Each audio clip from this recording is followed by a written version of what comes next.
Les damos la bienvenida a las 280 personas que están aquí ahorita conectadas con nosotros. Soy Jaime Gutiérrez. Esto es Diálogos por México desde casa. Les damos la bienvenida. Quiero comentar, para nosotros es un orgullo tener hoy al señor rector de la Universidad Panamericana y del IPADE, el doctor José Antonio Lozano Díez. Voy a hacer una breve semblanza para evitar, por obvio de tiempo, tiene un gran currículum, pero el doctor José Antonio Lozano Díez es abogado por la Universidad Panamericana, donde obtuvo el grado con la defensa de la tesis de la justicia administrativa. Tiene un doctorado en la Universidad de Navarra y desde el 20 de noviembre del 2014 es rector general del sistema de la UP IPADE. De verdad, rector, qué gustazo tenerte aquí. Es un orgullo. Querido Carlos, te paso cámaras y micrófonos, ahora sí como dice, para que nos des un mensaje de inicio. Pues muchas gracias. Nada más darle la bienvenida al rector. La verdad es que es un gran gusto tenerlo con nosotros. Como decimos, somos fan de él ahí con Joaquín López Dóriga y nos da gusto mucho su visión y es una gente que nos da mucha tranquilidad al alma. Pero no quito mucho el tiempo. Agradecer a todas y todos los que se conectaron el día de hoy, que es un número realmente impresionante. Qué bueno que pudieron hacerlo. Y pues más bien le pasamos las cámaras y micrófonos al señor rector. Muchas gracias, señor rector José Antonio Lozano Díez. Adelante, rector. Pues muchas gracias, Jaime. Muchísimas gracias, Carlos. Para mí un gran honor y poder participar en esta iniciativa ciudadana que tienen de Diálogos por México, que sin duda, más en este periodo de pandemia, está suponiendo un espacio de comunidad, un espacio de diálogo y un espacio que puede permitirnos a todos, igual que otros que se han ido formando, específicamente con un gran valor, tener pues eso que nos hace tanta falta ahora en el confinamiento, un contacto hacia afuera y al mismo tiempo enriquecer nuestra propia intimidad y darnos también mayor información de lo que ocurre a nuestro alrededor. Yo en esta ocasión, de los temas que me parece que podrían ser muy interesantes, estoy llevando a un análisis de lo que ocurre actualmente con los gobiernos y lo que está ocurriendo también actualmente en la sociedad.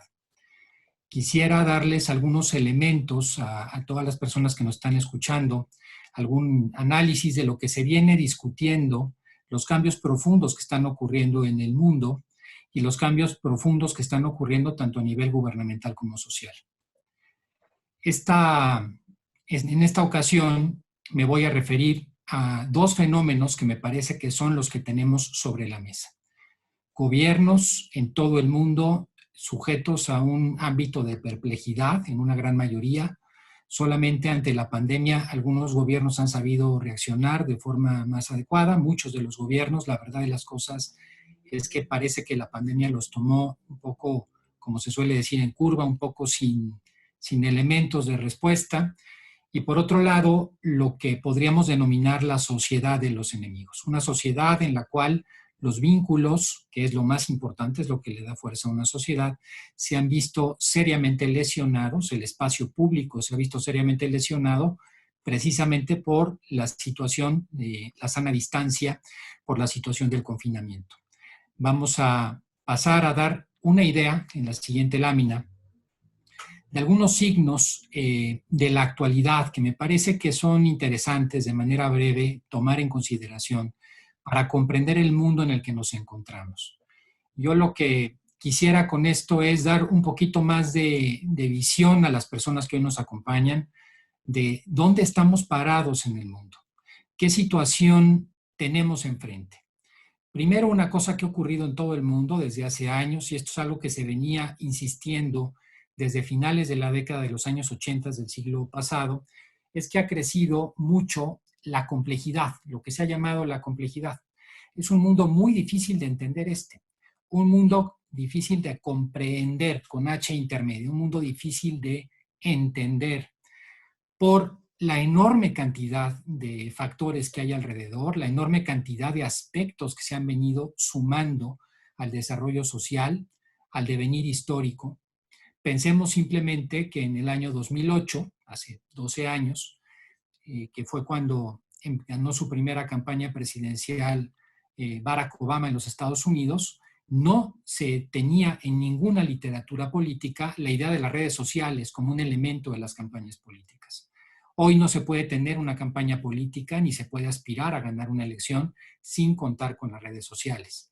Y así como eso, tantos otros elementos que han venido haciendo cada vez más compleja la sociedad. Esto ha hecho, por un lado, que las categorías políticas que hemos desarrollado desde el siglo XVIII, las categorías políticas sobre las cuales nosotros hemos construido la sociedad, la idea de el constitucionalismo, la idea de los derechos humanos, la idea de una sociedad política con esta solución, se ha ido quedando insuficiente en los últimos años. Daría la impresión de que estos modelos ya no dan para mucho más. Daría la impresión de que no están preparados para poder enfrentar esa complejidad. Igualmente, las herramientas económicas que tenemos están siendo rebasadas desde varios aspectos. Hoy, difícilmente, tenemos pronósticos económicos con cierta certidumbre, ya no digo para el siguiente año, digo para los siguientes 2, 3 meses. De repente nos encontramos estos últimos días con una carrera alcista en los mercados bursátiles, cuando sabemos que estamos en una de las peores depresiones, quizás la peor desde el año 29. Nos estamos encontrando con una revaluación de monedas y nos estamos encontrando con una recuperación del empleo en Estados Unidos importante. Los últimos datos de la semana pasada no nos los esperábamos nadie. Esto quiere decir que las herramientas económicas, los pronósticos, no están siendo lo suficientemente fuertes. Ahí hay un profesor alemán que tiene un libro muy interesante que se llama Ego, quiere decir yo, que habla pues de cómo este modelo económico basado en el rational choice, que es la idea básica de la economía clásica, está siendo ya bastante rebasado por la realidad. Y ahora bien, aquí el punto es, con unas categorías políticas que no nos están dando, ni unas categorías económicas o modelos que no están respondiendo, la gran cuestión es en dónde estamos nosotros parados el día de hoy, en junio del año 2020. Y la respuesta sería en un panorama de confusión. Esta es una idea que ha desarrollado en algún texto el filósofo español Alejandro Llano. Esta idea de la confusión, de que no sabemos exactamente qué está ocurriendo. Cuando existe confusión, las personas no solamente no saben lo que está ocurriendo, tampoco saben a dónde van. En los textos antiguos, desde hace muchos siglos de la historia de la humanidad, se dice que el peor castigo de la humanidad es la confusión.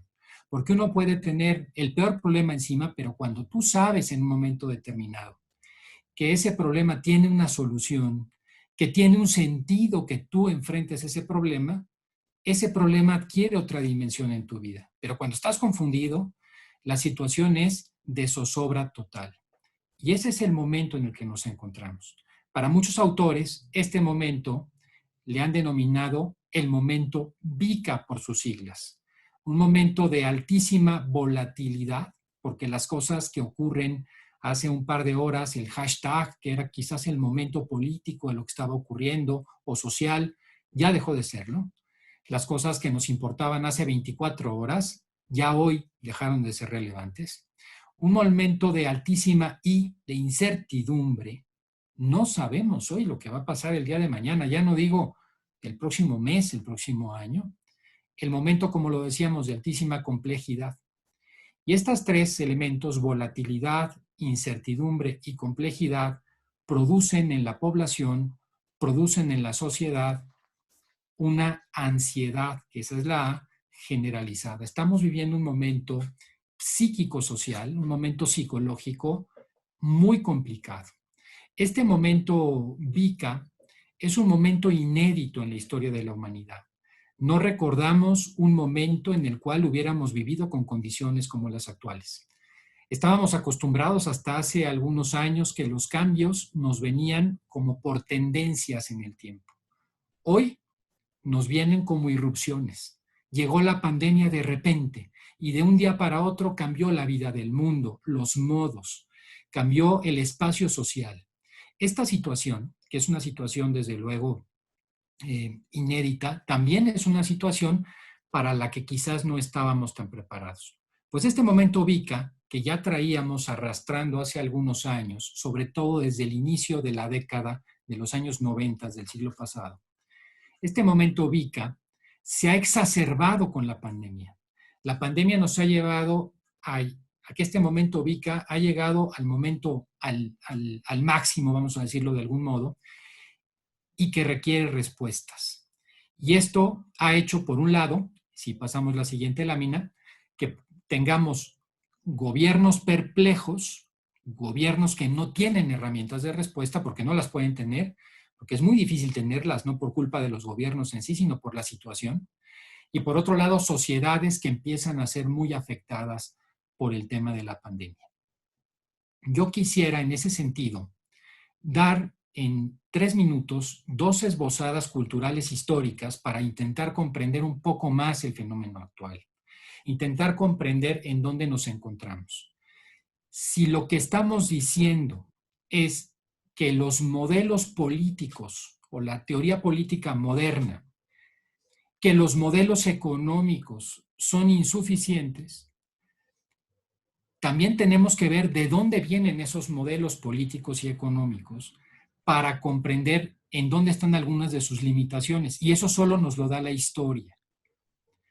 Durante muchos siglos, la humanidad se movió bajo la idea, y eso fue una gran conquista de Occidente, de un comportamiento político básicamente delimitado por la ética. Y así lo vemos en muchos textos hasta el siglo XVIII.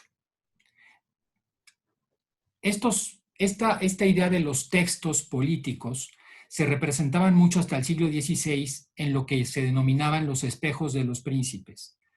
Un gobernante todavía premoderno, un gobernante prerrenacentista, un rey, un señor feudal de la época, si bien podemos ver muchos aspectos y limitaciones de aquella época histórica, también si conocemos con más rigor y con más profundidad este tema de la historia, veríamos que se basaban en estas obras denominadas espejos para gobernar. Se llamaban espejos porque el gobernante se veía a sí mismo en ese texto. ¿Y qué veía el gobernante en ese texto, en ese espejo? Veía a un hombre justo, a un hombre prudente, a un hombre sabio, un hombre con fortaleza, o sea, a un buen caballero en el sentido icónico de aquella época. Esta idea de la ética como centro de la política, si bien evidentemente muchísimos actores políticos no vivieron con ética en aquella época, pero era un sentido cultural y era un enfoque, era un modo de ser, era un rumbo social, que con la llegada de la modernidad, principalmente de Maquiavelo, pero también de Hobbes y de otros autores de la época,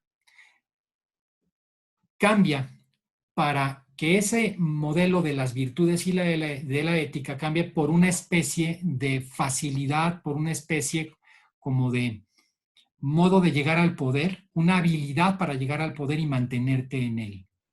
La política cambió radicalmente. En la época anterior, la vida misma de las personas, la vida ética misma de las personas estaba de por medio. A partir de la política moderna, se convierte la política y el quehacer político en una tramoya, en un teatro. Hoy, un diputado puede decirle a otro diputado de la oposición cosas de lo peor y luego irse a comer y ser muy amigos y estar comiendo como si fueran amigos de toda la vida. Y la gran pregunta es, ¿por qué ese comportamiento distinto en el Parlamento y en el ámbito privado? La pregunta sería, ¿quién es el político? ¿El que está en el Parlamento o en el que está en el ámbito privado? Y la respuesta es quizás ninguno de los dos. Eso no ocurría antes del siglo XVI y menos en las épocas anteriores. Y otro de los temas que cambió radicalmente fue que la visión de la política desde Aristóteles era la idea, y así lo define Aristóteles en su libro La Política, el hombre como un zoon politikon, el hombre como un ser social por naturaleza. Esto cambia radicalmente en la modernidad a partir de Hobbes y el hombre se convierte en un individuo. Y fíjense cómo el ámbito de la sociedad es distinto, el concepto social es diferente. Si el hombre es un ser social por naturaleza, quiere decir que la sociedad es algo connatural al hombre. Y quiere decir al mismo tiempo que es responsabilidad del hombre. En cambio, si el hombre es un individuo, la sociedad es un artificio. Es algo que se hace por necesidad y pasa a tener pasa a un plano secundario de la sociedad. Estas dos ideas, individualismo y la idea esta de la política moderna separada de la ética, son dos bases en las que se ha construido toda la teoría política moderna, de izquierda y de derecha. Todo el ámbito de la política moderna se basa en estas dos ideas, individualismo y una falta, vamos a decir, de idea ética. La razón de Estado de la que hablaba Maquiavelo, que es independiente de los temas éticos. Estas son como dos primeras ideas.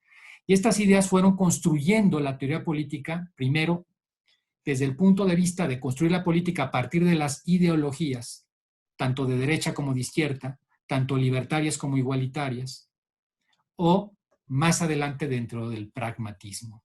Y como se ha visto en la historia y se ha demostrado, las ideologías han sido insuficientes porque no responden a la realidad, siempre se quedan limitadas hacia la realidad o como para responder a la realidad, y el pragmatismo, como tal en la política, siempre es la antesala de la corrupción. Vamos a pasar a la siguiente lámina. Esto ha implicado que la política o los modelos políticos actuales, al carecer de otras herramientas de carácter antropológico, de carácter epistemológico, al no tener esas herramientas, se enfrentan a conflictos que no pueden resolver, conflictos que se salen de sus manos. Y hoy yo identifico 4 conflictos fundamentales que están en todos los días en las noticias, que nos están inundando y para los cuales hoy no tenemos una solución. Un primer conflicto que hoy está pasando por todo el mundo es el enfrentamiento de la globalización, el conflicto entre la idea de globalización y el conflicto de los nacionalismos, sobre todo los nacionalismos emergentes que está habiendo hoy por todo el planeta. Venimos de una época en la cual los mercados se han expandido, eso ha llevado a una globalización. Sabemos que la responsabilidad de llevar el planeta hacia adelante tiene que ser conjunta, eso implica globalización. Pensemos simplemente en la pandemia es global, la respuesta tiene que ser global, de nada sirve que un país cierre sus fronteras, sino de nada sirve la investigación de laboratorios de un solo país si no hay una colaboración científica internacional. El problema ecológico, el problema ambiental, es un problema global. Si un país como Brasil, que tiene el Amazonas, se vuelve irresponsable con el Amazonas, no es un problema de Brasil, es un problema del planeta entero. Entonces sabemos que hay un tema muy relevante de globalización. Y esto además es único en la historia, porque hoy tenemos los medios y el poder, la humanidad tiene el poder suficiente para poder acabar con el planeta. Eso no le ocurrió a nuestros abuelos y mucho menos a las generaciones anteriores. Esas generaciones, aún con todo el poder, pensemos el Imperio Romano, pensemos la Edad Media, pensemos en tal, pues se podrían pelear, pero no ponían en riesgo al planeta en su conjunto. Nosotros sí tenemos esa posibilidad como sociedad. Entonces tenemos que encontrar respuestas de mayor responsabilidad y más globales. Esta era una idea que desarrolló mucho un profesor judío de la Universidad de Washington, que era el profesor Hans Jonas. Pero por otro lado, estamos viendo que ante la globalización hay una respuesta muy fuerte de nacionalismos en todo el mundo. Nacionalismos en los países. Veamos ahora el caso de nuestro vecino del norte, de los Estados Unidos. Veamos el caso del Reino Unido. ¿Quién se hubiera imaginado que los dos paladines del libre comercio global en los años 90, como eran el Reino Unido y los Estados Unidos, hoy son los países que representan nacionalismos exacerbados con sus gobiernos? ¿Quién se hubiera imaginado que China, que es un país de fronteras cerradas, que en los años 80 era de la idea de una economía de puertas cerradas, iba a ser el gran paladín hoy del libre comercio en el mundo? Nadie se lo hubiera imaginado hace unos años. Pero eso está ocurriendo. Y el nacionalismo, desde luego, es algo necesario y es algo bueno. El nacionalismo nos permite reencontrarnos con nuestra identidad. Para todo ser humano, cara a sus valores, cara a su visión, a su sentido en el mundo, el nacionalismo juega un papel muy importante. Pero no hay que malentender el nacionalismo, porque hay nacionalismo bueno, que es el que acabo de hablar, y hay un nacionalismo perverso, que es el nacionalismo que ve con negación al otro, el nacionalismo xenofóbico, el nacionalismo que de alguna manera ve a los demás como enemigos. Y ese nacionalismo es el que está empezando a crecer en muchas partes del planeta. Este es un problema muy serio, porque un tema como la pandemia, pues hay una gran tensión entre estos dos y porque siempre en la historia, o muchos momentos de la historia, los nacionalismos mal entendidos, los naciones más entendidos han sido la antesala de los conflictos globales. Otro gran conflicto que estamos viviendo hoy no resuelto es el conflicto entre el mercado y el Estado. Entre la idea de la desregulación y el crecimiento del libre mercado y la idea de los mayores controles a la economía. La idea del crecimiento y la generación de riqueza, por un lado, el mercado, y la idea de la redistribución de la riqueza. La idea de políticas públicas que puedan llegar y puedan llevar a la igualdad al mayor número de personas. Esta idea de una mayor intervención en la economía o una menor intervención hoy trae un conflicto muy importante. Hay textos, ahorita lo hablaré un poquito más adelante, haré referencia a algunos autores, pero hay gente que pone el modelo chino para combatir la pandemia como un gran ejemplo. Pero el modelo chino es un ejemplo de un Estado muy poderoso que pasa sobre las libertades individuales. Eso nos tiene que poner a todos en un momento determinado a valorar las libertades contra la eficiencia del Estado. Este es un momento en el cual vemos un mercado que después de la crisis hipotecaria subprime del año 2008 sigue con muchos cuestionamientos y desde luego modelos basados en un Estado totalitario que tuvieron también su derrumbe después de la caída del muro de Berlín. Esto también nos lleva a esta idea de democracias contra totalitarismos. Hay una tensión muy fuerte hoy en el mundo y hay muchas ideas que van en un sentido y en el otro. Y yo miré algo mucho más profundo, que es la tensión del conflicto que hay entre lo que podemos denominar como mundo vital. El mundo vital es el mundo de las ilusiones, el mundo de la cultura, el mundo de los valores, el mundo que realmente nosotros vivimos en nuestro interior como seres humanos y que queremos expresar.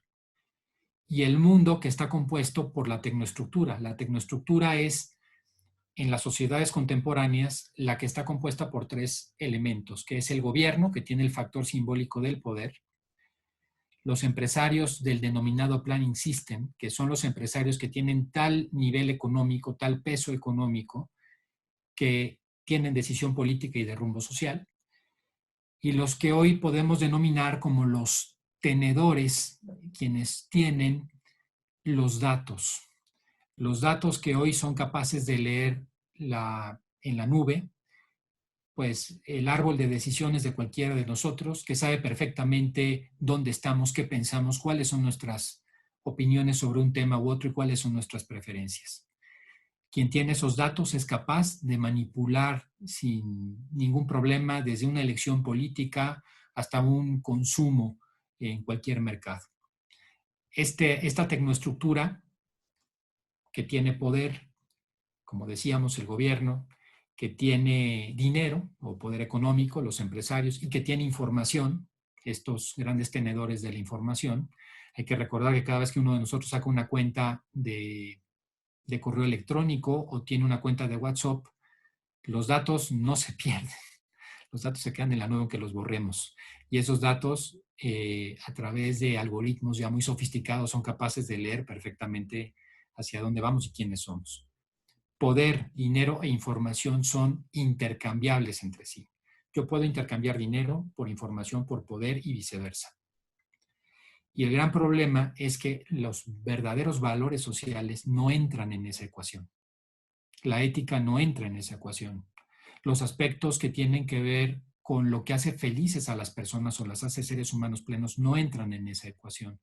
Y eso ha hecho que el mundo vital se desgarre de alguna manera con la tecnoestructura. Y esto ha generado un gran malestar en muchas sociedades que explica algunas explosiones sociales, independientemente de sus orígenes políticos, explosiones como los chalecos amarillos en Francia o lo que está pasando ahora con las manifestaciones en los Estados Unidos.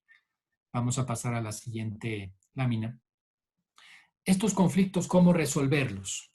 ¿Por dónde podríamos ir? Yo aquí doy 3 claves, no intentan ser para nada estas 3 claves como algo demasiado, como si fueran claves en las cuales vamos a resolverlo todo y demás. Son simplemente enunciativas, pero me parecen importantes.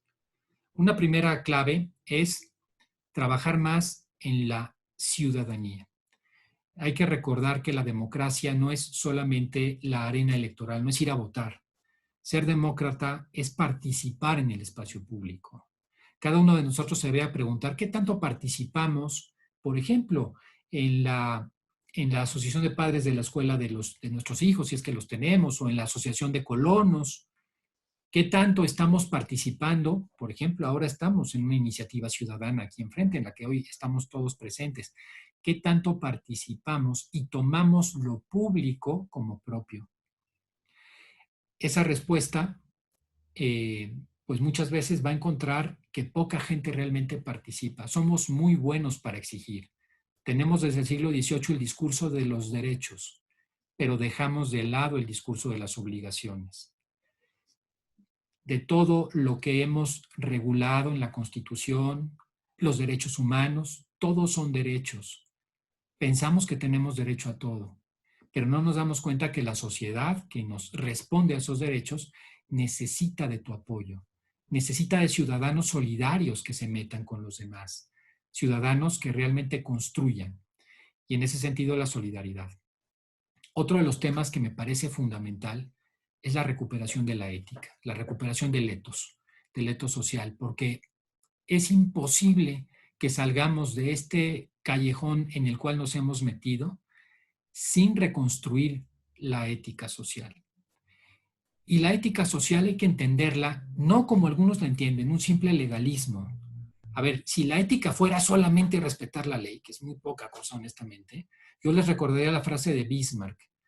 La frase de Bismarck que decía de las leyes, así como de otras cosas, como de las salchichas, no quieres enterarte cómo fueron producidas.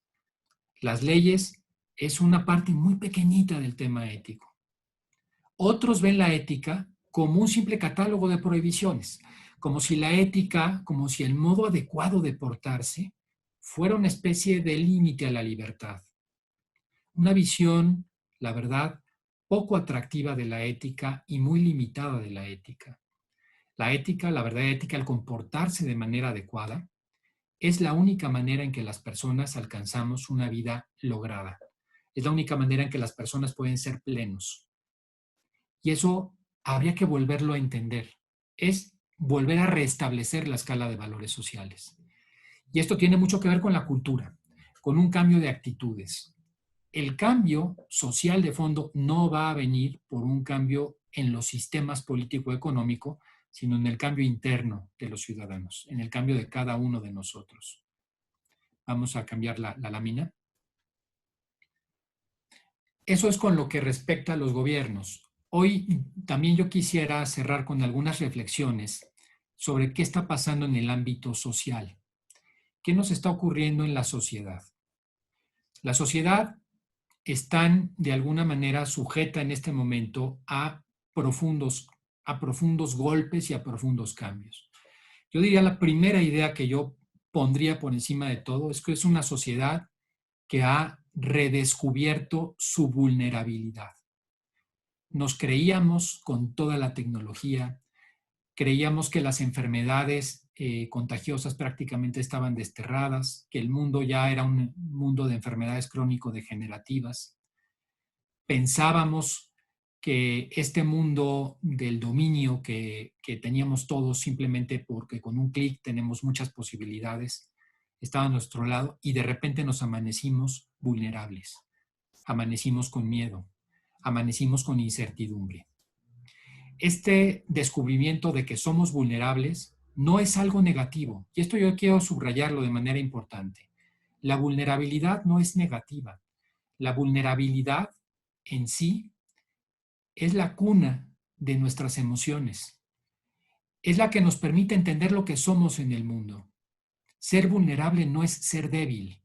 Al contrario, ser vulnerable implica también el ejercicio de la resiliencia. Esta vulnerabilidad nos ha llevado a ser conscientes como sociedad y nos puede llevar a una gran oportunidad de revalorar nuevamente qué es lo importante y qué no es tan importante. Otro de los temas que ha sucedido, y por eso le llamo yo la sociedad de los enemigos, es que ahora, con el tema de la pandemia y los meses que todavía vienen tan duros en el mundo y en nuestro país particularmente, la sana distancia lo que ha implicado es tener miedo a los demás. Los demás son enemigos ocultos, agentes que me pueden afectar, personas asintomáticas que al pasar a mi lado pueden poner en peligro mi vida. El que está al lado ya no es esa persona con la que yo tenía una relación. Y esto es muy grave porque eso nos está llevando a una soledad. Eso nos está llevando en el confinamiento a ese gran problema psíquico que es la soledad. Yo quiero mencionar 2 estudios. Uno, que fue el estudio más largo que se ha hecho en la historia y que ahí continúa, de la Universidad de Harvard, en que fueron estudiando desde la década de los años 30 a un grupo muy grande de personas, más de 700, para ver qué es lo que había hecho o qué es lo que hace que las personas, así se llama el estudio, sean felices y vivan más años. Durante todo ese periodo de tiempo fueron viendo cómo se desarrollaban las personas, haciéndole estudios muy profundos. Por ejemplo, a esas personas se les hacían desde estudios médicos, tomografías cerebrales, análisis de sangre ya en los últimos tiempos, etcétera, etcétera, etcétera, hasta estudios sociales, entrevistas con la familia, estudios sociológicos del entorno en el que se desenvolvieron y demás. Es increíble. Las personas que más años han vivido de ese grupo y las personas más felices son las que tuvieron las mejores relaciones sociales. No porque tuvieran un gran número de relaciones sociales o de amistades o familiares, sino por la profundidad de esas relaciones. Ese estudio se confirma con otro estudio que se acaba de publicar hace un mes, que es un estudio alemán que va dando cuenta cómo las personas que viven en la soledad, el riesgo de un infarto o el riesgo de otras enfermedades terminales se multiplica por un 50%.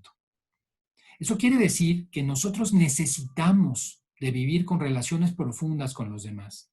Y lo que nos está haciendo la pandemia, más allá del coronavirus, COVID-19, con todos sus riesgos, es otro riesgo muy profundo que tiene que ver con nuestra parte psíquica y que es esa inmunología psicológica que nos está afectando de manera importante, esta sociedad de los enemigos.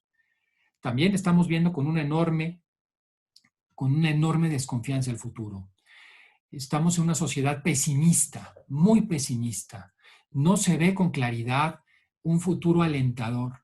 Más bien estamos viviendo en zozobra, miedo. Y estas son circunstancias que afectan mucho también la proyección, los proyectos. Cuando una sociedad tiene proyectos, tiene ánimo hacia el futuro, construye. Cuando una sociedad tiene desconfianza hacia el futuro, se paraliza y empieza la autodestrucción. Y desde luego, pues estamos sabiendo que una vez que termine el confinamiento, oficial o no, en la realidad en la que vamos a regresar no es la misma realidad que dejamos antes del confinamiento. Es una nueva normalidad. Y esta nueva normalidad, vamos a cambiar ahora la lámina, por favor. La siguiente, ahí está. La anterior, por favor. La de los alcances de la nueva normalidad. Ahí está. Esa nueva normalidad nos está llevando a muchos autores, aquí cito algunos, que estos son los intelectuales más influyentes actuales a nivel global. Algunos hablan de una nueva ola autoritaria en el mundo, ya lo comentaba yo antes, como Agamben, como Naomi Klein. Algunos hablan de la eficacia china, de la que también hablaba yo, como este importantísimo filósofo político coreano, con mucha obra escrita, es el famoso libro de la sociedad del cansancio, Byung-Chul Han, y desde luego algunos hablan inclusive de la ruina del capitalismo como Zizek. Pero yo les quisiera hoy dar una idea un poquito más esperanzadora, fuera de estas ideas que se van viendo de la nueva normalidad y lo que está pasando. Un par de profesores de Harvard, ellos son psiquiatras, Tim Wilson y Dan Gilbert, trabajaron mucho unos estudios y tiene obra escrita que se puede conseguir, está en idioma inglés, por ahí algún texto de ellos, sobre este tema que ahorita voy a mencionar, que es el pronóstico afectivo. Ellos dicen que cuando una persona está pasando un momento de dolor, un momento de zozobra, un momento difícil en la vida, tiene una especie de voz interna que exagera y exacerba ese dolor y ese momento, de manera tal que vuelve la realidad mucho más grande, la realidad negativa, mucho más grande de lo que realmente es o puede ser. Eso hace que las personas se hundan bastante. Al paso del tiempo uno va descubriendo que la realidad no fue tan grave como uno la esperaba. Y entonces empiezan otros mecanismos subconscientes en la persona a ser en el sentido contrario. Empiezan unos mecanismos a dejar un poco de lado los recuerdos negativos, a relativizar los recuerdos negativos y empiezan a darle un espacio a las cosas positivas. Eso es algo muy normal en el hombre. Yo en este sentido pienso que cada uno de nosotros y cara a todas estas ideas que se están dando, que si uno las lee, así como cuando en los años 90 hubo un famoso libro que se llamó El fin de la historia, ¿no? Donde ya todo el mundo iba a llegar a la democracia liberal y ya habíamos superado el mito del comunismo, etcétera, y pues eso no ocurrió, porque nunca la historia termina del todo. Los capítulos siguen hacia adelante. La historia no es de negros y blancos, es de grises, algunos grises más claros y otros grises más oscuros. Ni el mundo es tan malo ni es tan bueno, pero tenemos nosotros que hacer ese ajuste mental para comprender que no necesariamente esta nueva normalidad, que sí va a traer cambios desde luego importantes, pero no quiere decir tampoco que este es el parteaguas del mundo, que hoy ya el mundo es otro, aunque ahorita nos lo parezca, porque estamos confinados. Aunque ahorita nos lo parezca, porque estamos viendo una situación muy complicada todos, desde todos los puntos de vista. Piensen ustedes en una persona que nació en el año 1900. A los 14 años, esa persona, en 1914, se empezó a enfrentar al fenómeno de la Primera Guerra Mundial. Años después, en el año 18, se enfrentó a la famosa gripe española, una pandemia que dejó con la población mundial de aquella época 50 millones de muertos en todo el mundo, que se enfrentó unos años después a la Gran Depresión del año 29, que a los 39 años empezó a vivir la Segunda Guerra Mundial, vivió 2 guerras mundiales, vivió la gripe española, vivió la Gran Depresión antes de cumplir 50 años. Y sin embargo, ahí están. El mundo siguió. El mundo no se acabó. Hay que saber en ese sentido encontrar dentro de todas estas dificultades también nosotros el sentido de las cosas, relativizar las que debemos de relativizar y encontrar la fortaleza en donde debemos encontrarla. Vamos a pasar a la siguiente lámina, por favor. Yo esta frase que le estoy poniendo aquí en pantalla de Einstein me parece que tienen mucho sentido y por eso la quise poner. Las crisis son parte de la vida de todas las personas, son parte del ser humano. Pensar que las crisis no van a estar es una ingenuidad, son parte de nuestra naturaleza. Ahí están, están para ser superadas, están para que seamos mejores, están para que generemos resiliencia. Para eso son las crisis. Un mundo sin crisis se autoacabaría a sí mismo. No es posible vivir sin crisis. Es parte, quizás a veces un poco inexplicable, un poco rara de la naturaleza humana, que tengamos que estar continuamente oyendo la palabra crisis. Pero también es parte de lo que nos hace brincar al siguiente escalón. Creo que esa es la reflexión con la que podríamos terminar esta plática y dejo pues ahora sí ya los micrófonos por si tuvieran algún otro comentario. Querido rector, de verdad, muchas gracias. De verdad, qué gran plática. Nos hace reflexionar cada vez que te escuchamos. Cada frase, cada párrafo, cada idea De verdad contiene muchas ideas para poder pensar. De verdad, muy agradecidos. Tenemos ya algunas preguntas en el chat. Tenemos ya preguntas de las personas.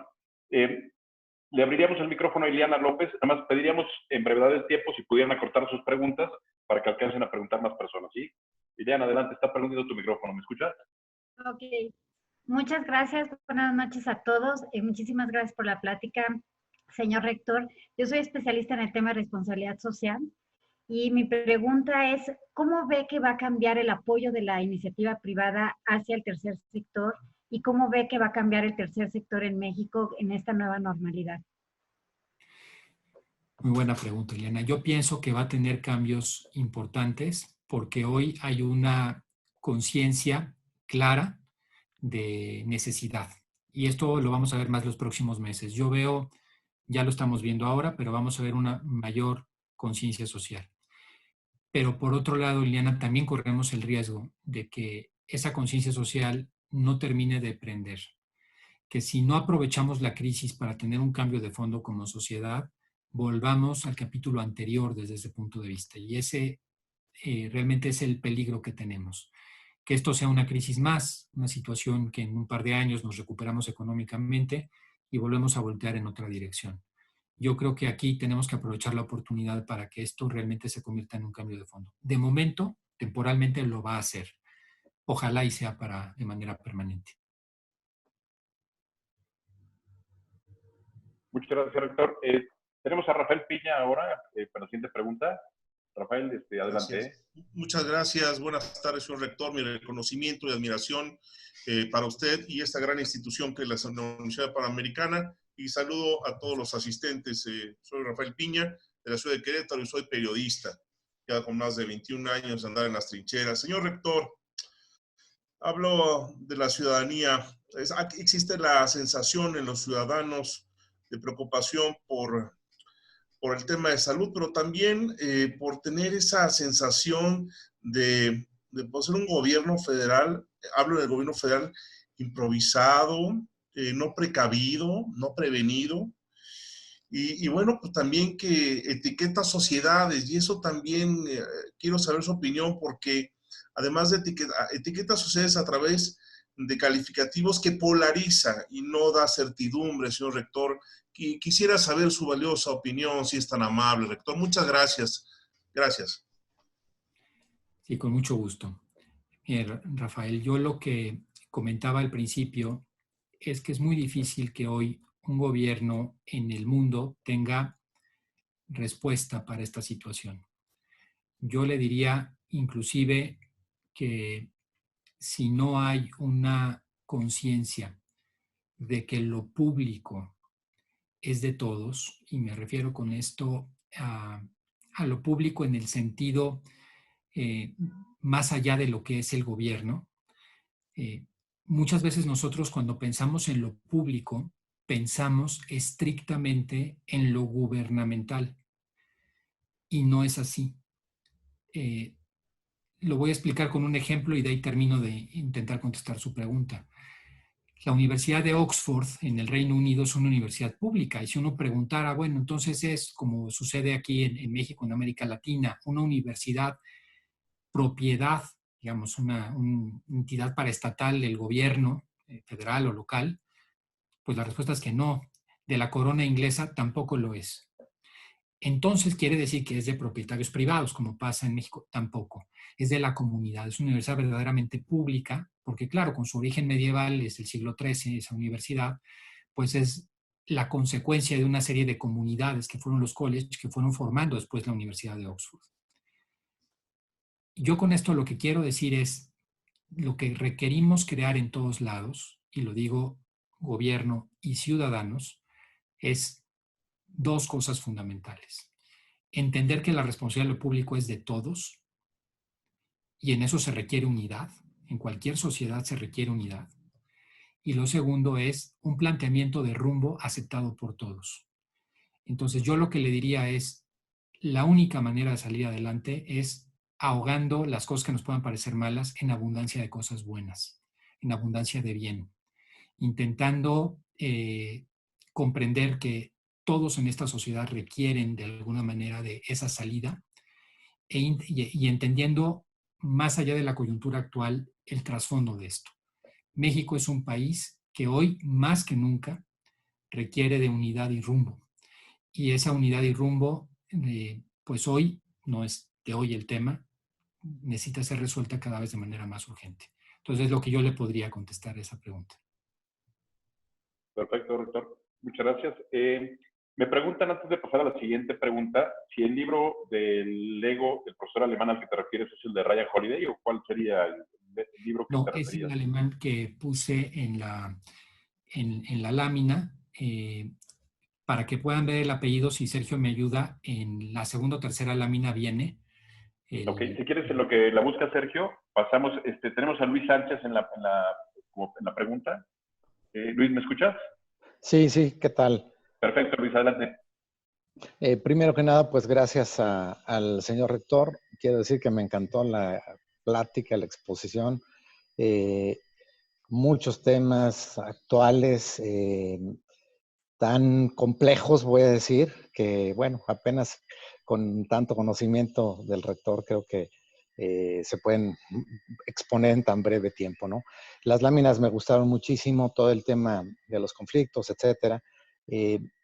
Todo esto, esta situación tan pues compleja, tan difícil, me hace, digo que nos expone el rector, me hace pensar que creo que tenemos, y además en la situación de la pandemia, de este encierro que hemos tenido o estamos teniendo de alguna forma mayor o menor, pero me hace pensar que tenemos que como que rompernos completamente. Me refiero al tema de, oye, yo soy pro empresario, pro globalización, o soy eh, pro mercado, pro Estado, demócrata o totalitario, etcétera. Pero me hace pensar todo esto que tenemos que rompernos, que tenemos que romper, voy a decir, todos esos paradigmas que nos hemos construido a través de nuestra historia, nuestros estudios, etcétera.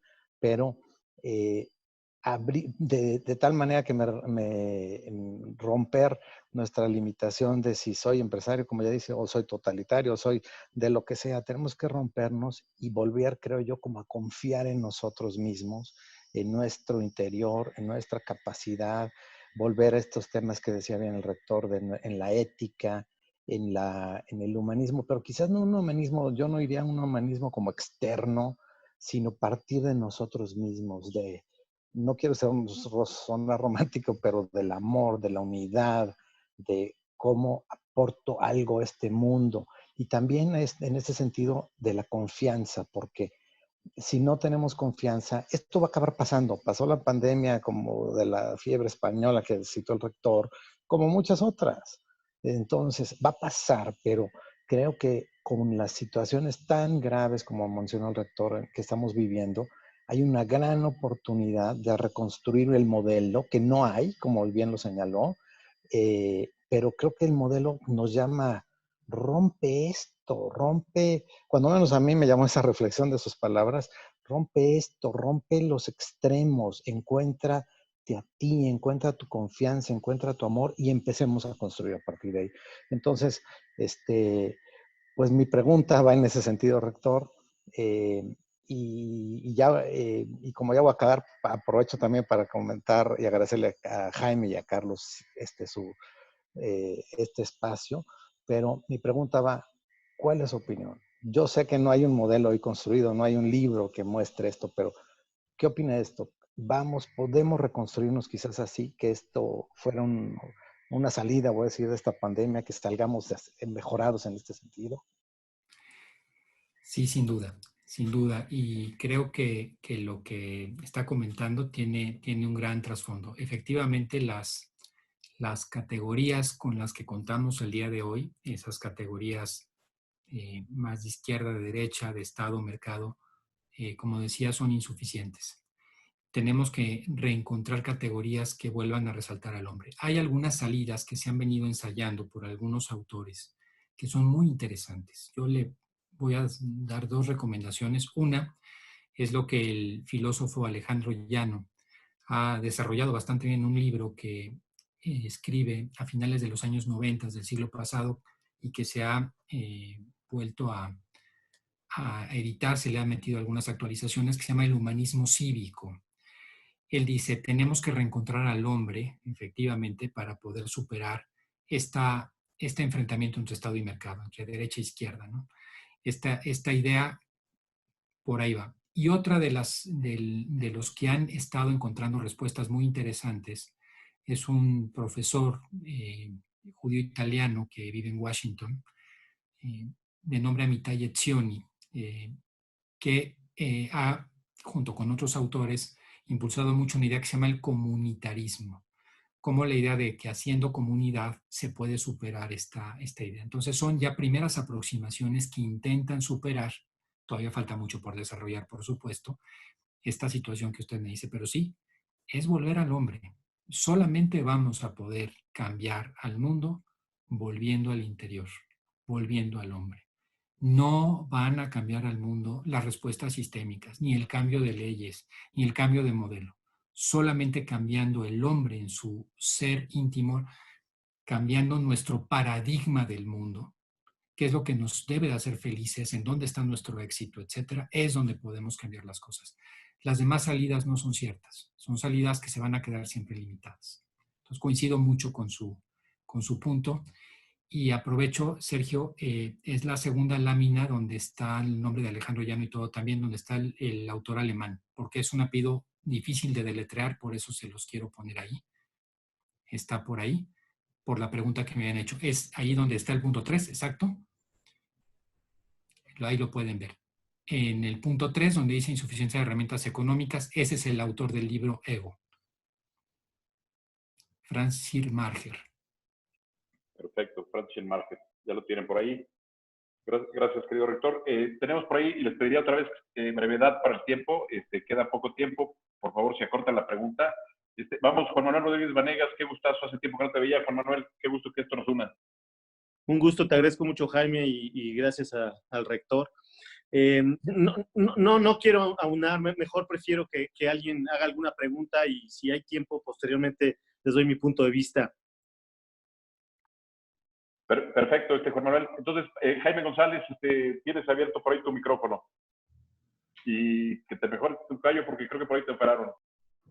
Sí, muchas gracias, tocayo. Aquí ando, de hecho, haciendo parte de la terapia, pero con mucho gusto de poder participar con ustedes. Muchas gracias al rector por su exposición, la verdad que muy interesante.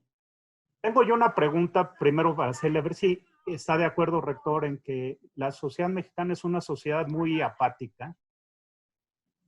Estamos pasando de un modelo pues, diametralmente opuesto al que ahora se está implementando, pero independientemente de eso, si es que antes nos creíamos el modelo o no, pues con muy poca claridad sobre el cambio en las reglas y en muchos de los casos, inclusive incumpliendo la ley que está establecida para implementar un nuevo modelo.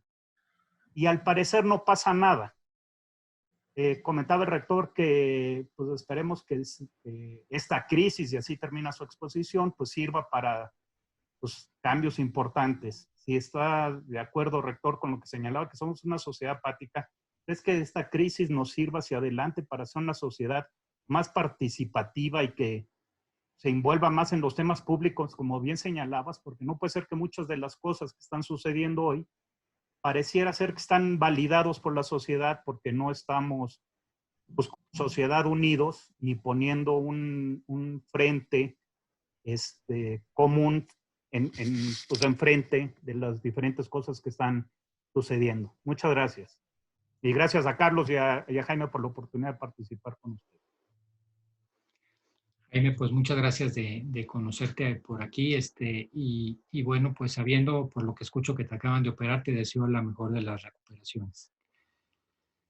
Jaime, yo te diría que te voy ahora a citar una idea que me parece que refleja mucho lo que estás comentando y la voy a llevar un poquito más allá. Nosotros a veces pensamos que la democracia, yo lo comentaba un poco en la charla, es un tema más de derechos que de obligaciones, más de tener nosotros lo que nos da el mundo y la democracia que lo que nosotros estamos obligados con ella. Hace muchos años, a principios del siglo XX, Sobre este tema escribió mucho aquel pensador español José Ortega y Gasset, que lo escribió en prensa, luego esos artículos de prensa se reunieron en lo que luego fue un libro que se llamó La rebelión de las masas. Y en ese texto, él dice que en una sociedad como la que tú estás refiriendo, Jaime, que es cierta en México, pero también es cierta a nivel global, hay que decirlo, ¿no? Las sociedades en general en el mundo, en general, no todas, pero un gran número de sociedades actuales, son sociedades apáticas. Son sociedades que solamente piden derechos, pero que no exponen de alguna manera sus obligaciones o que no están comprometidas. Y a eso le llamaba él la hiperdemocracia disfuncional. Decía, en una sociedad así no puedes vivir la democracia. No son sociedades que funcionen, porque todo mundo está acostumbrado solamente a opinar, a criticar, pero nadie a hacer. Es la sociedad de lo que él también llamaba el hombre masa o el señorito satisfecho. Pero fíjate cuántos años tenemos ya con eso. Y sí, efectivamente, si no logramos una ciudadanía más fuerte, si no hay más participación de todos, es muy difícil que esto salga adelante. Yo te lo diría. ¿Por qué? Porque hemos abandonado el espacio público, los ciudadanos. Y hasta que no lo recuperemos, es muy complicado que podamos tener soluciones de fondo. Pero sí, coincido totalmente, Jaime, y espero que te recuperes. Perfecto. Vamos con Carlos Rodrigo Valencia. Carlos, tienes que abierto tu micrófono. ¿Me escuchas? Sí, Jaime, muchísimas gracias. Señor rector, un gusto escucharlo. Colombiano de nacimiento, egresado de la Universidad Hermana de La Sabana, en Bogotá, Colombia. Periodista por deformación y maestro dedicado a la educación desde hace 30 años. La colombianización de México, una expresión muy fuerte. La pregunta va en el término de las ideologías. Estamos viviendo una pandemia, en términos médicos, gravísima, pero hay una pandemia que está detonando la destrucción de la sociedad y del mundo también.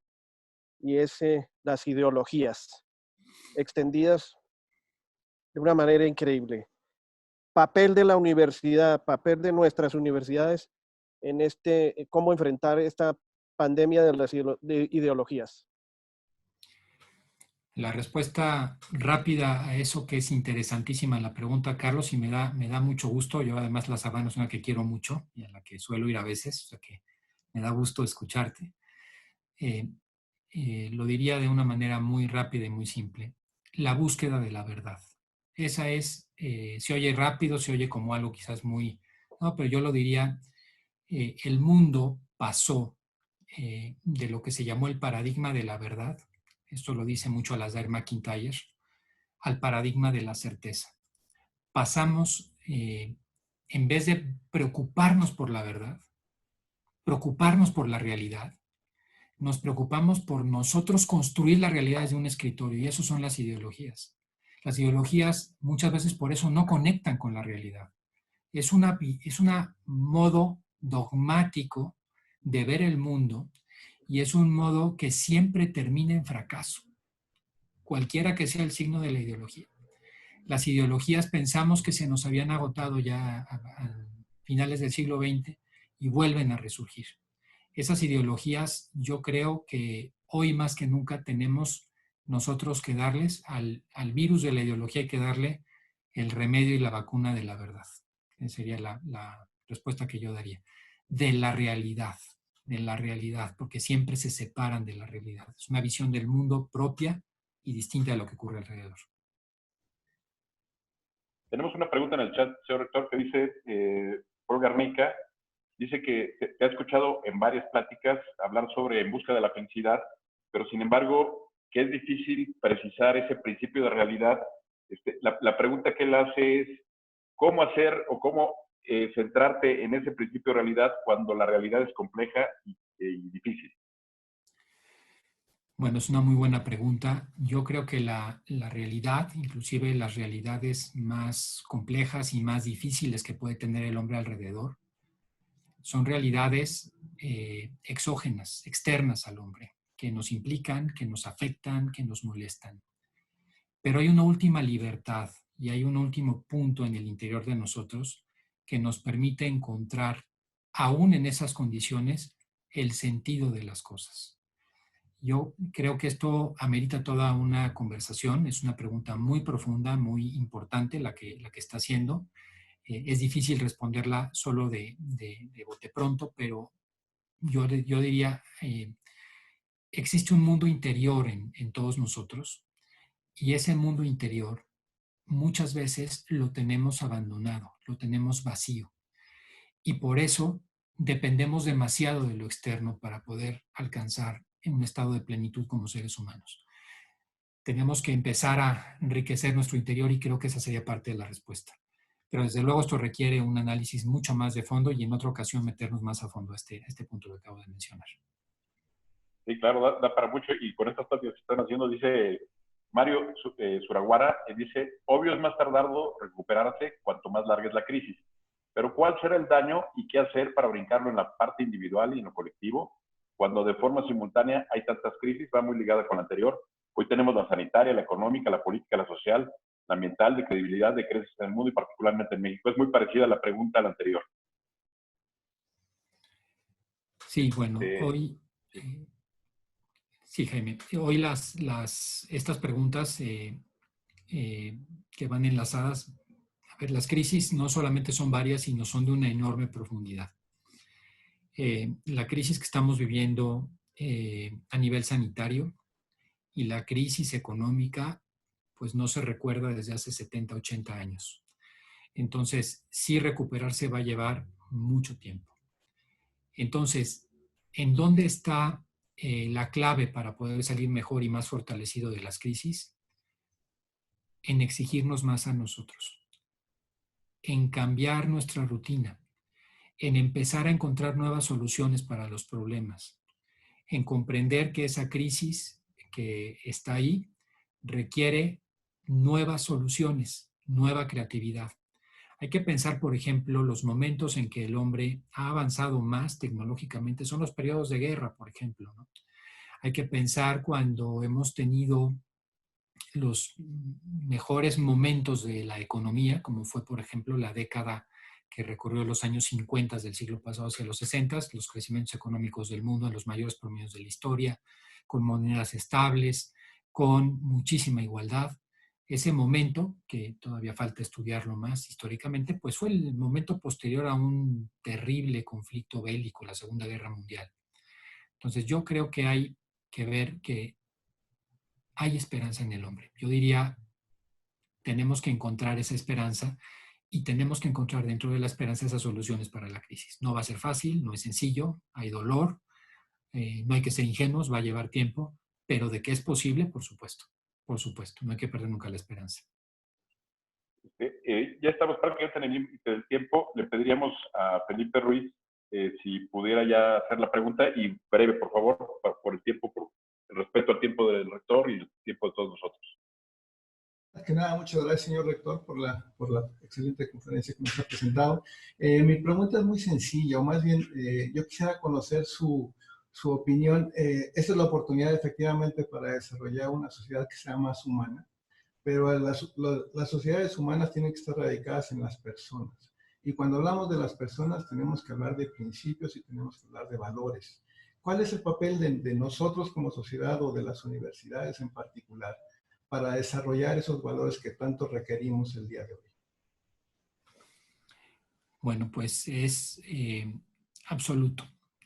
Yo diría que el tema de los valores, el tema de recuperar una nueva escala de visión de la realidad, hoy se ha vuelto un tema urgente. Y yo diría aquí, complementando esto, que yo creo que cada uno desde una trinchera, creando cultura, con nuestro propio ejemplo, con los que tenemos cerca, pero haciendo posible, y eso es de lo que se trata, a través del ejemplo, que sí se puede tener una vida virtuosa aún en el panorama actual, que sí se puede llegar a momentos sublimes de las personas aún en las condiciones actuales. El papel de las universidades en eso es fundamental, porque las universidades, al igual que toda la cadena educativa, partiendo desde la básica, tenemos la obligación no solamente de educar en la transmisión de conocimientos o de educar en lo en lo que se llama la generación de habilidades, sino educar mucho, y yo creo que esta es la parte más fuerte, en las actitudes. ¿Cómo podemos pasar a educar en actitudes, a un cambio de vida, a un cambio de visión? Y es mucho el papel que podemos hacer. Desde luego es una responsabilidad muy grande. Y esa es la única respuesta. Y esto sí yo, para concluir, esta que ya es la última, estamos terminando. No hay salida. No hay salida a nuestros problemas actuales si no empieza el cambio en el interior de las personas, en el interior del hombre. Los sistemas están formados por agentes humanos, por personas. Y si esas personas no son capaces de encontrar una nueva escalación de valores, si esas personas no son capaces de recuperarse culturalmente, no hay forma de que salgamos. Pero la esperanza es que siempre el hombre tiene la posibilidad de cambiar, aún en las peores condiciones. Y por eso es que creo que hay posibilidades muy positivas. Perfecto, muchas gracias, querido rector. Sé que por ahí hay varias preguntas, Fernando Peña, en el chat tenemos varias, se las vamos a hacer llegar al señor rector. Por obvio de tiempo, les pediremos su comprensión. Y querido rector, de verdad, José Antonio, muchas gracias de estar aquí con nosotros.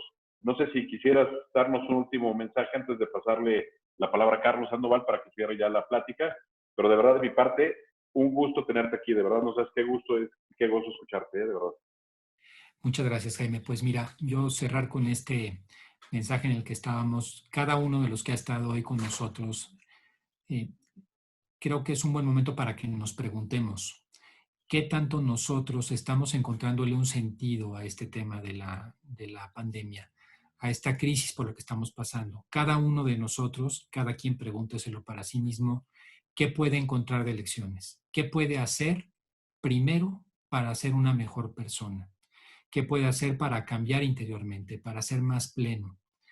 ¿Qué se puede hacer para ser mejor? Cambiar un poco las preguntas o los pensamientos del ya no puedo, el pensamiento de que esto es muy difícil, por el pensamiento de ¿qué más puedo dar de mí para aportar mi granito de arena en el mundo? ¿Qué puedo hacer mejor como persona para poder de alguna manera ayudar a los que tengo a mi alrededor?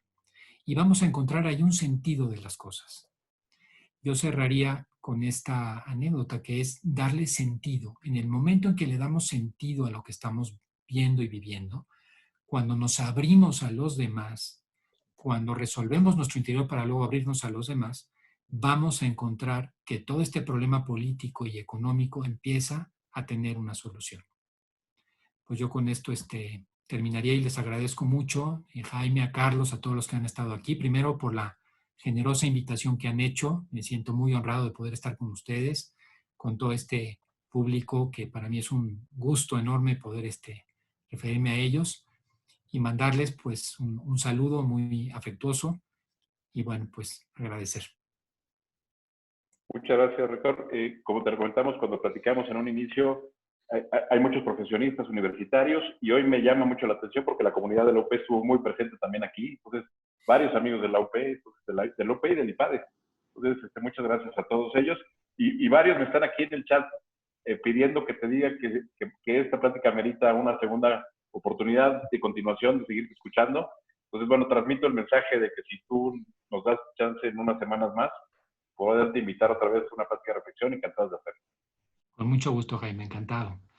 Pues de mi parte, perfecto. No, encantado de parte de nosotros. Ya sabes que bienvenida es tu casa. Y además, felicitarte porque yo vivo cerca del campus que están haciendo y aprovecho para hacer el comercial del campus que están haciendo aquí en el Estado de México, en la zona de Bosque Real. Creo que se inaugura ya en enero, ¿verdad, señor rector? Es correcto, así es, Jaime. Pues de verdad es un campus muy moderno y ya nos platicará en su momento el rector, pero de verdad muchas felicidades por ese gran esfuerzo que está haciendo la Universidad Panamericana en esta parte de la educación. Querido Carlos, pues sin más, te paso ya la palabra para que termines la plática con nosotros el día de hoy. Pues, señor rector, pues muchísimas gracias. La verdad fue una plática, un diálogo por México extraordinario. La verdad que nos deja a todos con el alma, con más ánimo, con más visión, con fuerza. Yo que fue una plática, una bocanada de fuerza para nuestra alma. Muchísimas gracias. Y me sumo a Jaime y a los más de 450 amigas y amigos que estuvieron en esta comunidad el día de hoy, señor rector, buscando la oportunidad para otro diálogo con usted. La verdad es que fue algo increíble y le agradecemos muchísimo. También queremos agradecerle, como decía, a las 450, más de 450 amigas y amigos que formamos esta comunidad el día de hoy y que obviamente serán muchos más después de que puedan ver ya este diálogo grabado. Se lo agradecemos muchísimo. Y como decía Jaime también, a la comunidad de la UP, a la Prepa UP, al IPADE y al CEDROS, que también colaboraron y que estuvieron aquí con nosotros. Pues es una comunidad muy bonita, es una comunidad, como dice el señor rector, donde hay impulso, hay amor, hay cariño y mucho cariño por el país. Le agradecemos mucho, agradecerle, le doy un aplauso desde aquí y todos le damos un aplauso desde nuestras casas. Muchísimas gracias y esperemos verlo pronto. Muchas gracias a todas y todas que nos acompañaron y esperemos vernos próximamente en Diálogos por México desde casa. Muchas gracias, buenas noches y que disfruten el día.